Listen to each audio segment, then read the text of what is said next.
Hi అండి అందరికీ. ఇక్కడ నేనైతే మా ఇంటి పక్కకు కొంచెం ఖాళీ ప్లేస్ ఉందని అయితే చెట్లు అయితే పెట్టేసిన. ఇక్కడ చామంతి చెట్లు, చిక్కుడాయ చెట్లు, ఇవి ఎల్లో కలర్ ఈ పూల చెట్లు, కొన్ని మిరప చెట్లు అయితే పెట్టినాం. అవి పండు వండినాయి.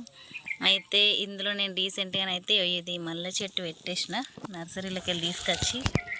కానీ ఇది ఎంత బాగా పూసింది కావచ్చు పువ్వులు.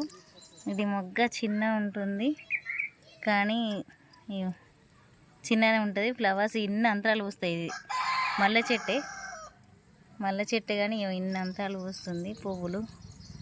ఇది మీ ఇంటి దగ్గర అయినా పెట్టుకున్నట్టయితే మాత్రం, మీకు తెలిసినట్టయితే ఈ చెట్టు మాకైతే కామెంట్ పెట్టండి. చాలా బాగా పూసింది అసలు. ఫ్లవర్స్ అయితే అంత బాగున్నాయి చూడండి. మీకు ఈ వీడియో నచ్చితే మాత్రం తప్పకుండా లైక్ చేసి కామెంట్ చేసి please subscribe to my channel. Bye.